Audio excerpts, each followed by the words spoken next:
Hello students, आज हम लोग पीएनसी के अंदर बहुत सारे प्रॉब्लम्स करेंगे जिससे कि आपको कॉन्फिडेंस आए। जनरली पीएनसी में कॉन्फिडेंस की कमी रहती है। बच्चे जो प्रैक्टिस करते हैं नॉर्मल दिनों में उसमें आंसर्स सही नहीं बैठते हैं उनके नॉर्मल प्रैक्टिस में, तो सोचते हैं कि इस क्वेश्चन को करने से कोई फ़ायदा नहीं है, बार बार आंसर गलत हो रहा है तो इसका मतलब है कि इसको हटा दें। तो ऐसा नहीं है। अगर आप सभी चीज़ें जो आपने ढंग से करी है और चीज़ों को थोड़ा पेशेंटली सॉल्व करेंगे तो आपका क्वेश्चन ज़रूर सही होगा और इसका एक इम्पैक्ट इस पे पड़ेगा कि आपको प्रोबेबिलिटी के क्वेश्चंस में भी पीएनसी की कई बार आवश्यकता पड़ती है। तो अगर आप पीएनसी ठीक रखोगे तो प्रोबेबिलिटी के अंदर भी आपको फ़ायदा मिलने वाला है। ठीक है ना। बात ये है कि आप चीज़ों को सोच के करो, पहले आंसर मत निकालो। क्विकली आंसर निकालना, यहाँ कोई रेस नहीं चल रहा है कि हम तुरंत आंसर निकाल दें।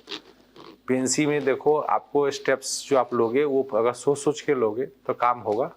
अगर आप सोच रहे हो कि जस्ट एक आंसर निकाल देते हैं रैंडमली फटाफट करके और देखते हैं आंसर सही है कि नहीं है, तो ये तरीका सही नहीं है। आपको स्लो चलना है क्योंकि ऑब्वियसली इसमें स्टेप्स ज़्यादा नहीं है। बहुत सारे क्वेश्चन जो पीएनसी के हैं थोड़े से अर्थमेटिक कैलकुलेशन करनी है, ज़्यादा कुछ करनी तो है नहीं। तो आप अननेसेसरी क्यों हरी में हो। हर बात को समझो, क्या लेना है, कौन सी चीज़ लाइक है, कौन लाइक है, किस तरह के मेथड लगाने हैं, तब जा कर के आपका फर्स्ट स्ट्रोक में अगर आप चीज़ों का आंसर निकालना सही कर लिए, भले थोड़ा टाइम लग जाए, तो वही आपको कॉन्फिडेंस दिलाएगा। तो इस एडवाइस के साथ हम लोग स्टार्ट करते हैं। Let's do something. Number of 3 digit numbers ABC such that, ABC कोई सिंबल है, एबीसी डिजिट्स है, एबीसी या डिजिट्स, और उसमें से भी 3 डिजिट नंबर है तो ए मोर देन 1 ही होगा, ए 0 नहीं हो सकता। और ये इक्वेशन आ जाना चाहिए। तो इसमें एक इंटरेस्टिंग बात है कि अगर हम दोनों तरफ 1 जोड़ दें, दोनों तरफ लेफ्ट साइड में और राइट साइड में, तो फैक्टराइज हो जाएगा। a plus 1 b plus 1 c plus 1 is equal to 30, ऐसे फैक्टराइज हो जाएगा। और 30 को हम फैक्टराइज कर सकते हैं डिफरेंट वेज में, ताकि 3 फैक्टर्स हम यहाँ दे सकें, है ना। तो एक तो बहुत ईजी तरीका है 2 3 5, एक पॉसिबिलिटी ये हो गई। इसको हम ऑर्डर में चेंज करेंगे according to ABC, that will do later on. पहले देख लेते हैं कैसे हम लिख सकते हैं। अच्छा, एक चीज़ और भी ध्यान देना होगा, a प्लस 1 b प्लस 1 वगैरह की जो डेटा की जो वैल्यू होगी ना, ये तो 1 से जाएगी कहाँ तक, 1 भी नहीं जाएगी, ये 2 से जाएगी, 9 अगर मान लेते हो तो 10 तक जाएगी।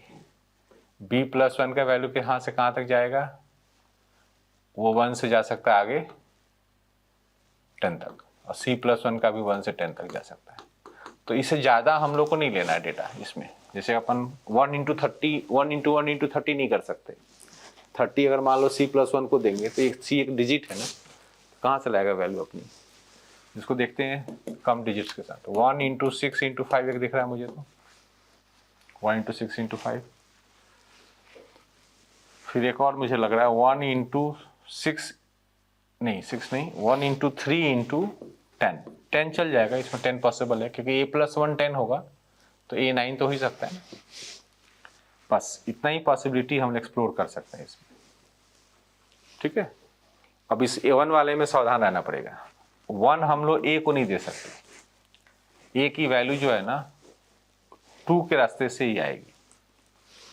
तो ये 2 3 5 अगर मान लीजिए हमने इसको बांट दिया ऐसे, इसको दे दिया 2, इसको दे दिया 3, इसको दे दिया 5, तो इसमें किसी को भी कैसे दे दो कोई दिक्कत नहीं। तो फैक्टोरियल 3 वेज में ले सकते हो। ये मैं एग्जांपल समझाता हूँ। जैसे a आपने a प्लस 1 को 2 दिया, इसका मतलब a की वैल्यू 1 आ गई, b की वैल्यू 2 आ गई और c की वैल्यू 4 आ गई। वो नंबर है 124। ठीक है ना, वो नंबर 124 है। ऐसा हम लोग एज एन एग्जाम्पल समझा रहा हूँ। अब हम लोग सोच रहे हैं 165 के बारे में। तो 1 के साथ प्रॉब्लम है, 1 a प्लस 1 के पास नहीं आ सकता, यहाँ 6 आ सकता है, यहाँ 1 आ सकता है, यहाँ 5 आ सकता है। यहाँ पे प्रॉब्लम है, इस जगह पे 1 नहीं आ सकता, नहीं तो उसको a को 0 मिलेगा और 0 से 2 डिजिट नंबर बनेगा। तो इसका मतलब यहाँ पे कंप्लीट परम्यूटेशन नहीं है। यहाँ पे क्या है, फिर 1 को हम इन दोनों में से किसी एक के पास रख लेंगे, है ना। तो 2 वेज में 1 को हम या तो b प्लस 1 को देंगे या c प्लस 1 को देंगे, है ना। अब बाकी 2 को हम परम्यूट कर देंगे फैक्टोरियल 2। इसका भी वही हाल होगा, इसमें भी 1 है तो 2 इंटू फैक्टोरियल 2, टोटल जोड़ देंगे हम लोग 6 plus 4 plus 4,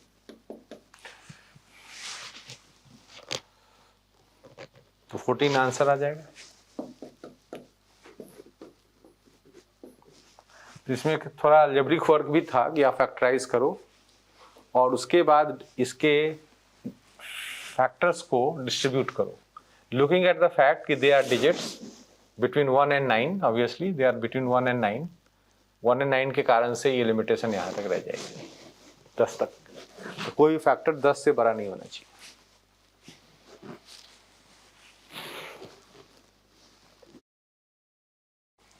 In how many ways can a student score exactly 60 marks in 3 papers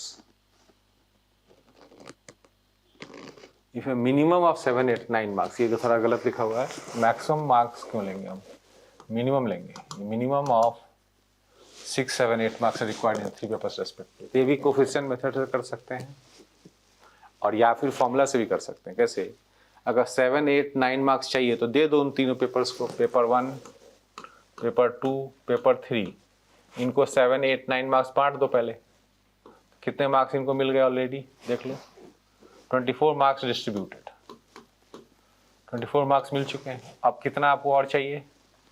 60 total चाहिए था ना आपको, तो you want 36 more marks to be distributed in this subjects. तो अब उसमें हम क्या कर लेंगे, इक्वेशन बना लेंगे। x + y + z अब हम बांट रहे हैं 36 और x, y, z अब होल नंबर रहेगा। After distributing 24 marks like this, अब एड ऑन हो जाएगा। एक्चुअली ये 7 + x हो जाएगा, ये हो जाएगा 7 + 8 + y, ये हो जाएगा 9 + z, एक्स्ट्रा मार्क्स आ जाएगा। तो इसके सॉल्यूशन का फॉर्मूला होता है, तो 36 + 3 - 1 C3 - 1, वही फॉर्मूला जो हम लोग अभी थोड़ी देर पहले लगा रहे थे, number ways to distribute with whole numbers, है ना। तो x, y, z तीन लोगों को हमने बांट दिया, तो इसके हिसाब से आ जाएगा आपका 38C2। 38C2 आप निकाल लेना, ये शायद 703 आ रहा है, आप देख लेना एक बार। 38C2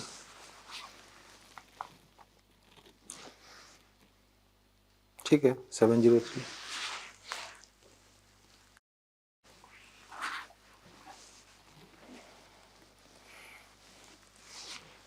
number of ways in which 8 distinguishable apples, distinguishable मतलब डिफरेंट एप्पल्स ही है, can be distributed among 3 boys, everybody receives at least 1 and at most 4, मतलब 1 से 4 के बीच में, तो 1, 2, 3, 4 इतने एप्पल आप ले सकते हो। और ये डिफरेंट है तो ये भी हम डिवीजन इनटू ग्रुप से करेंगे। तो इनको जोड़ करके 8 एप्पल बनाने हैं, है ना। टोटल को जोड़ करके, सारे पॉसिबिलिटी जोड़ करके 8 एप्पल बनाने हैं। ओके, तो लेट्स मेक द केसेस। जैसे मान लो हमने 1 + 3 + 4 किया तो 8 एप्पल हो गया। यही पॉसिबिलिटीज हैं, इससे अलग नहीं जाना आपने। फिर मान लो हमने 2 + 4 कर लिया, एक तो ये हो गया। और क्या कर सकते हैं हम लोग,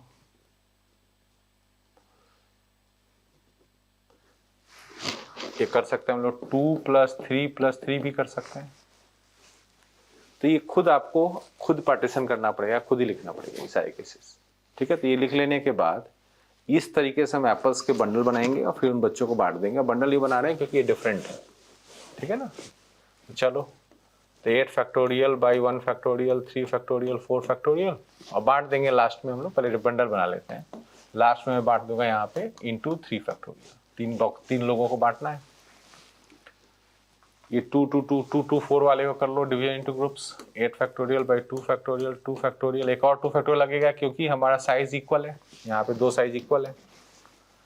फिर next 8 factorial upon 2 factorial, 3 factorial, factorial 3, और फिर फैक्टोरियल 2 भी लगेगा क्योंकि वहाँ भी दो लोगों के साइज इक्वल है, ठीक है ना। तो इस तरह से आपने किया और उसके बाद उसको जाकर बांट दिया तीन लोगों को। तो 7p3 तो 210 होता है, तो ये 210 इंटू k मांग रहे हैं, तो इस नंबर को हमें 210 से डिवाइड करना पड़ेगा k निकालने के लिए। तो I think you need to calculate, है ना। मैं आपको k की वैल्यू बता सकता हूँ। इसको आप 210 से डिवाइड करोगे तो फुली ये जो बता रहे हैं आंसर ये 22 आएगा, मतलब ये basically this should come out as 22 into 210, ये ऐसा आना चाहिए इस कैलकुलेशन। तो देख लेना आपको ना, मेनली इसमें जैसे एप्पल्स डिफरेंट है आपने समझ लिया, तो उसमें फिर हम लोग कोफिशिएंट मेथड या वो लीनियर इक्वेशन वाला मेथड नहीं लगाएंगे। डिफरेंट हो गया तो आपको डिवीजन करना चाहिए into groups. An ice cream parlor has ice creams in 8 different varieties. Okay, 3 ice creams लेने हैं, एटलीस्ट 2 आइसक्रीम ऑफ 1 वैरायटी। अच्छा, मतलब आपको बेसिकली मान लो आइसक्रीम्स बहुत सारे हैं, 2 आइसक्रीम एक जैसे लेने हैं और एक डिफरेंट लेने हैं, एटलीस्ट 2 आइसक्रीम। तो फिर एक ऐसा भी तो हो सकता है कि मैं तीनों एक ही जैसा आइसक्रीम ले लूँ, है ना। तो दीज आर द 2 पॉसिबिलिटीज, है ना। तो 8 वैरायटी हमारे पास है, 8 वैरायटी में से एक वैरायटी लो जिसके आप 2 आइसक्रीम लोगे, है ना, और फिर उसके बाद क्या करोगे, 7 में से एक ले लेना जिसका आप एक सिंगल लोगे। इसको ऐसे भी कर सकते हो, तो 8C2 इंटू 2 फैक्टोरियल कर सकते हो, that can also be done. और इसमें क्या करोगे आप, इसमें तो कुछ नहीं करना, 8 वैरायटी में से एक वैरायटी लो और हो गया, उसके तीनों आइसक्रीम उसी में से ले लो। तो टोटल ये आ रहा है 56 प्लस 8 विच इज 64, ठीक है ना। तो इसमें बेसिकली साइज स्केल छोटा है इसलिए जल्दी काम खत्म हो गया, तो बड़ा होगा तो टाइम खराब होगा, या मेथड्स पे थोड़ा और ज़्यादा हमें ताकत लगानी पड़ेगी। ये जेईई एडवांस का पुराना क्वेश्चन है, 1 2 3 4 जो है 4 एलिमेंट्स हैं हमारे पास, ऑन ऑर्डर पेयर्स बनाने ऑफ डिसजॉइंट सबसेट्स। एक बात ध्यान रखना, यहाँ ऑन ऑर्डर बोला तो आपको जैसे आपने एक सबसेट बना लिया 1 2 और एक बना लिया आपने 3 4, तो ये डिसजॉइंट सबसेट्स का दो, इसको अपर इधर नहीं ले जाना है, एक ही बार काउंट करना है, ओनली वंस, ठीक है ना। इसका मतलब हुआ ऑन ऑर्डर पेयर का मतलब। और डिसजॉइंट का मतलब इन दोनों में कॉमन नहीं आना चाहिए, मतलब आप मान लीजिए इन सेट्स का नाम ए और बी रखते हो, तो इसका रिक्वायरमेंट क्या है कि ए इंटरसेक्शन बी 5 होना चाहिए, मतलब एम्प्टी सेट होना चाहिए, कोई भी कॉमन एलिमेंट नहीं होना चाहिए। कितने मेंबर्स यहाँ रखना चाहो रख लो, कितने मेंबर उधर रखना चाहो रख लो, है ना। सारा कंज्यूम होना जरूरी नहीं, जैसे आप चाहो तो बी में सिर्फ 4 रख सकते हो, है ना, this is also possible, subset बनाने आप। अब उसमें क्या होगा कि हम लोग इसमें क्या प्लान बनाएंगे, जैसे हमारे पास 2 रिसीवियर्स हैं, मान लो ए और बी 2 रिसिपिएंट्स हैं, और एक और रख लेते हैं हम लोग एक्स्ट्रा, मान लो इसका नाम डी रख लेते हैं, ये समझो डस्टबिन है ना। ये सेट्स हैं 2 जो हम लोग बनाने वाले हैं, और एक डस्टबिन है, ठीक है। अब यहाँ से जैसे हमने 1 लिया, तो 1 उठा के इसमें डाला या इसमें डाला या इसमें डाला, तो किसी एक ही सेट में डाला 3 वेज में। 2 उठा करके भी ऐसे किया, इसमें डाला उसमें डाला या उसमें डाला, 3 वेज, सबके साथ वही किया, है ना। तो 3 का पावर 4 जनरेट होगा इससे। सबको आपने 3 तरीके से भेजा, या तो यहाँ भेजो या वहाँ भेजो या वहाँ भेजो। अब इसमें क्या प्रॉब्लम है, इसमें प्रॉब्लम ये है कि अगर आपने ये किया 1 2 इसमें डाला और 4 इसमें डाला, तो ऐसा भी तो एक एग्जाम्पल इसमें बना होगा ना कि 4 इधर आया होगा और 1 2 इधर आया होगा। ऐसा हुआ होगा कि नहीं हुआ होगा इस प्रोसेस में? आप फेंक रहे हो रैंडमली इनको डिफरेंट सेट समझ करके, बट क्वेश्चन वाले तो नहीं मांग रहा डिफरेंट, तो इसका मतलब ये दोनों चीज 2 बार आया है, ये समझना पड़ेगा।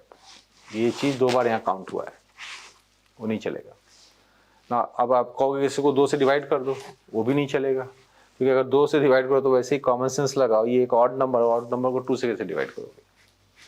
इसका बाद कुछ लोचा है। लोचा ये है कि एक केस ऐसा है जो एक ही बार आया है। वो कौन सा केस है? ये एम्प्टी सेट आ गया, ये भी एम्प्टी सेट आ गया, और इसमें सब 1 2 3 4 सब इसमें इकट्ठा हो गया। ये वाला केस सिर्फ एक बार काउंट हुआ है अपने फेंकने के प्रोसेस में, एक ही बार काउंट हुआ है। तो उस केस को हमें बाई 2 नहीं करना है, वो तो एक ही केस है ना, और ये चलेगा भी, दिस इज वर्किंग। तो इसको हम 1 माइनस करते हैं ये वाला केस को, उसके बाद बाई 2 करते हैं। क्या किया हमने? ये वाला जो एम्प्टी सेट वाला केस है ना, ये 2 बार नहीं काउंट हो रहा है सिस्टम, ये एक्सचेंज थोड़ी ना होता है, एम्प्टी एम्प्टी तो एक ही चीज हुआ, तो ये हमारा एक्सचेंज नहीं हुआ, तो इसको -1 किया, इस केस को हटाया हमने, 2 से डिवाइड किया। 2 से डिवाइड क्यों किया? क्योंकि ये परम्यूट हो रहे थे ये दोनों। बट इस केस को लेना है कि नहीं लेना है? तो लेना है। इसके अलावा वापस इस केस को लेना है, इस केस को लेना है एक बार। मान लीजिए आपका ए एम्प्टी, बी एम्प्टी और सारे मटेरियल डस्टबिन में चला गया, ये केस आपको लेना है कि नहीं लेना है? लेना है। कहीं नहीं लिखा हुआ नॉन एम्प्टी सेट। आप एम्प्टी सेट तो ले सकते हो आप, क्योंकि एम्प्टी इंटरसेक्शन एम्प्टी भी एम्प्टी होता है। तो आप ए और बी दोनों, जो एम्प्टी वाला केस था जो आपने यहाँ -1 किया था 2 करने से डिवाइड करने के लिए, वो आप बाद में वापस जोड़ रहे हो। तो अब चेक करो कितना हुआ है। 81 -1/2 + 1, तो ये आपका हो गया 41।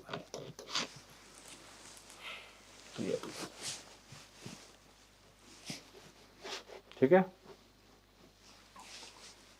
तो एक्स्ट्रा हमने यहाँ पे एक सेट क्रिएट किया था डी, जिसको मैं डस्टबिन बोल रहा था।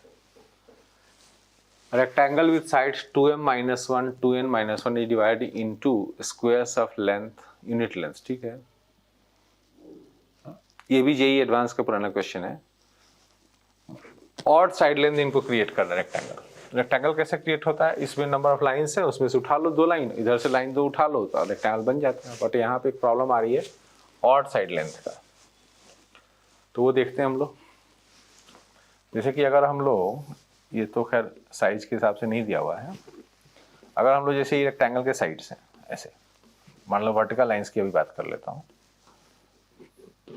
तो ये मान लीजिए L1 है, ये L2 है, ये L3 है, ये L4 है, L5 है, और यहाँ पे L कौन सा होगा? अगर साइड 2m - 1 है तो ये 2m होगा, ये है ना। लाइंस की संख्या तो एक ज़्यादा आएगी ना, इसमें देखना 2m - 1 साइड बन जाएगा। ठीक है। अब सपोज करो कि मैं यहाँ से 2 वर्टिसेस सेलेक्ट करता हूँ जिससे ऑड साइड लेंथ क्रिएट हो। तो सोच के देखो, L1 में से एक लिया, ऑड साइड लेंथ क्रिएट करना है, तो नेक्स्ट मैं L4 लिया मान लो, तो मेरा ये वाला रेक्टेंगल बनेगा जिसका साइज ऐसा आ रहा है, ये मान लो इसका साइज कितना आ रहा है? 1 2 3 4, नहीं 3 4 नहीं, L4 तक ही लिया था मैंने ऐसे। तो 2 लाइनें मैंने लिया L1 L4 इधर से। ठीक है। अब सपोज करो यही काम इधर से भी करते हैं। हॉरिजॉन्टल लाइनें मान लो हम लोग इसको लिख देते हैं, इसको भी लिखता है H1 H2 H3 और यहाँ पे लिख देता हूँ H2n। हॉरिजॉन्टल लाइनों का H लिख दिया। ठीक है ना। तो इन हॉरिजॉन्टल लाइनों में से हम लोगों ने यहाँ भी 2 उठाया, मान लीजिए हमने उठाया यहाँ पे भी एक, मान लो H2 उठा लिया और एक H3 उठा लिया, तो इसके नाम पे क्या होगा? चाहे ऐसा कर लेता हूँ, हाँ H2 H3, तो इसका नाम पे क्या हुआ? इसके नाम पे क्या हुआ कि हमने इधर से ये वाला मार्किंग लगाई। ठीक है ना। तो कौन सा रेक्टेंगल बना? ऐसे आप ये वाला डायमेंशन 3 लेना चाहते हो इधर से, तो इसमें जो रेक्टेंगल बना वो रेक्टेंगल कौन सा बना मैं बताता हूँ। वो रेक्टेंगल आपका बना ऐसे जाना है और ऐसे जाना, तो इसका मतलब ये रेक्टेंगल बना आपका, ये वाला रेक्टेंगल। कैसे? आपने इधर से साइज देख करके 3 यूनिट का एक 2 लाइनों को मार्क किया था, और इधर से भी 2 लाइनों को मार्क किया था ऑड देख करके साइड लेंथ। अब इसमें खास बात क्या है, आपका रेक्टेंगल ऑड डायमेंशन का बन गया 1 × 3, इधर से 1 डायमेंशन, इधर से 3 डायमेंशन बन गया, ऑड साइड लेंथ बोला। अब उसमें पॉइंट क्या है? पॉइंट ये है कि जो आप L1 लिया तो आप L4 लिया, मतलब आप एक इवन लाइन का नंबर ले रहे हो, एक ऑड का लाइन ले रहे हो। इसको देखो, इस 1 को देखो और 4 को देखो, एक इवन ले रहे हो, एक ऑड ले रहे हो, तब जाके ऑड डायमेंशन आ रहा है।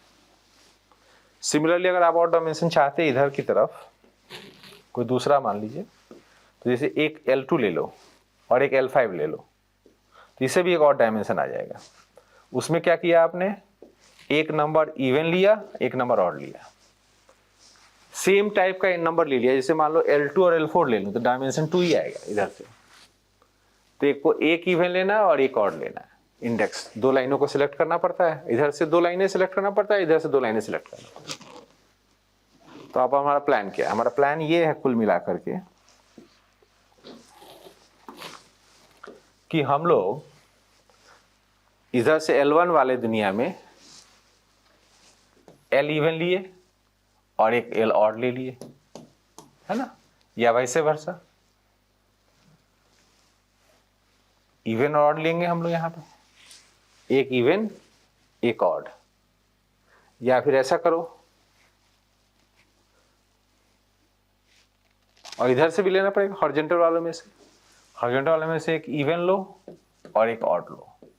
ऐसे दो लाइन वहां सेलेक्ट करो और ऐसे दो लाइन यहां सेलेक्ट करो, ठीक है ना। अब ये देख लेते हैं कितने इंडेक्स वाली लाइनें ऐसी हैं जो इवन है। तो m इवन लाइन्स है इधर और m odd lines. Odd lines का मतलब जिसका इंडेक्स ऑड है। इधर क्या है, n इवन है और n ऑड है, ठीक है ना। तो अब मैं क्या करूंगा, इवन में से एक लाइन लूंगा तो MC1, ऑड में से एक लाइन लूंगा तो MC1। वहां से हमें ये तो दो वर्टिकल लाइन सेलेक्ट हुआ, अब इधर से दो हॉरिजॉन्टल लाइन सेलेक्ट करना है, तो वहां से भी ऐसे ही करेंगे हम लोग। NC1 n इवन लाइन है और NC1 एक ऑड लाइन है, तो ये हो गया m स्क्वायर n स्क्वायर। तो आपने साइड लेंथ दिया है उन्होंने 2n-1, ये ध्यान रखना होगा। नंबर ऑफ लाइन्स एक ज़्यादा आती हैं including both first and last, तो इसलिए साइड उसके हिसाब से जनरेट करना है। और साइड ऑड कैसे आएगा, इस लाइन पे जो इंडेक्स हमने डाला है उसका इवन और ऑड का मिक्सिंग करना पड़ेगा। इधर से भी इवन और ऑड का मिक्सिंग करना पड़ेगा, तब ऑड डायमेंशन क्रिएट होगा, ठीक है।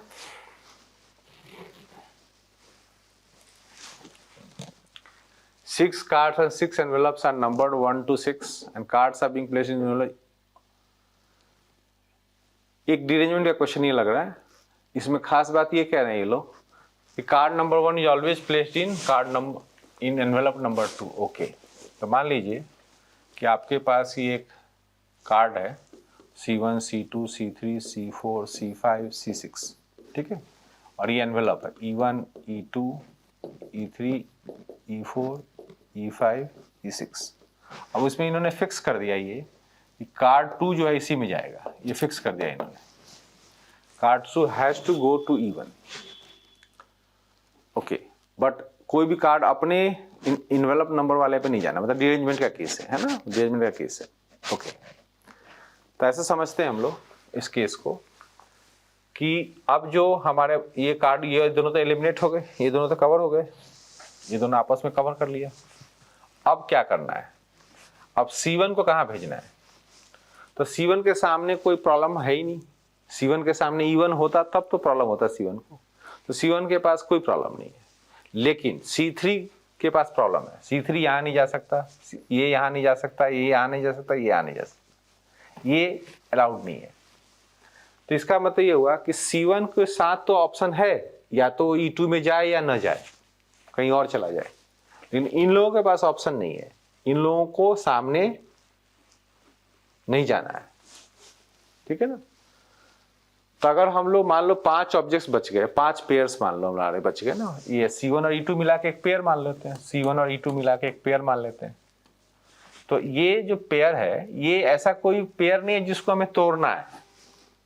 C1 E2 में जा सकता है और नहीं भी जा सकता है, तो C1 गोज टू E2। तो उस वक्त क्या होगा, उस वक्त इन 4 लोगों को अपना देख लो भैया, तुम लोग आपस में मिक्स होकर के जाओ। तो इस समय हम 4 लोगों का डिरेंजमेंट करेंगे, ठीक है ना। C1 goes to E2, C1 E2 में चला गया और फिर ये 4 लोग डिरेंजमेंट होगा। अब C1 सपोज करो E2 को भी हिट करता है, मतलब वो E2 को हिट करता है का मतलब वो E2 में अब नहीं जाएगा वो, है ना, तो कहीं और गया होगा। तो वो केस क्या है, वो डिरेंजमेंट ऑफ 5 ऑब्जेक्ट्स हुआ।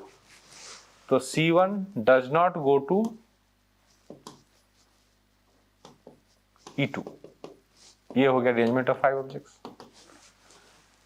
तो आपका क्वेश्चन में क्या रिक्वायरमेंट हो गई, पहले 2 रिक्वायरमेंट हो गई। एक तो ये हो गया कि C1 E2 में चला गया, फिर बाकी लोग डिरेंज कर रहे हैं D4 वेज में, और C1 E2 में नहीं गया, मतलब एक तरीके से वो भी एक तरीके से उसको E1 समझ के डील कर रहा है कि मैं तुम्हें नहीं जाऊंगा, और लोग भी सामने वाले में नहीं जाएंगे, तो डिरेंजमेंट ऑफ 5 ऑब्जेक्ट्स हो गया। तो D4 प्लस D5, ये 2 चीजें आपको जरूरत है, आपको नंबर्स ये याद रहने चाहिए। D4 9 होता है और D5 आपका 44 होता है, तो इससे आपका टोटल जो है 53 हो गया। कितने तरीके से आप इस सेटिंग ये कार्ड्स को डाल सकते हो। C2 को E1 में डालना तो एक फिक्स्ड काम था, तो उसका कोई काउंटिंग हमें लगानी नहीं है, that is the way out. तो डिरेंजमेंट के भी क्वेश्चंस जो हैं हम लोग को कभी कभी दिख जाते हैं जेईई के अंदर। तो ये सब चीज़ें हमने आज डिस्कस करी हैं। We have covered lot of topics. उसमें आपको देखो जो पूरा पीएनसी के जो मेथड्स हैं, इन मेथड्स पे आपको एक एक बार जाना है। सबके क्वेश्चन 2-4 आपको देखने हैं कि इसमें क्या कॉन्सेप्ट होता है, कहाँ अलाइक होता है, कहाँ डिफरेंट होता है, क्या अरेंज करना है, क्या अरेंज नहीं करना है। All method should be touched once. उसके बाद आप जब क्वेश्चंस को देखते हो, जेईई मेन से क्वेश्चंस को ही मान लो अभी करते हो, अब जेईई मेन देने के पहले, and exam is coming up, I think you people must be very busy. तो अगर मान लो पीएनसी में कुछ करना भी चाहते हो आप, तो मेथड सारे आपको पता होना चाहिए। कई बार जैसे कुछ आसान क्वेश्चंस भी आ जाते हैं आपके एग्जाम में, तो आप आसान क्वेश्चन को क्यों छोड़ोगे? मान लो कोई बहुत कॉम्प्लिकेटेड बात है तो एक बार पीएनसी क्वेश्चन को पढ़ें जरूर। हो सकता है कुछ बेसिक काम का ही क्वेश्चन हो, यू कैन इजिली डू।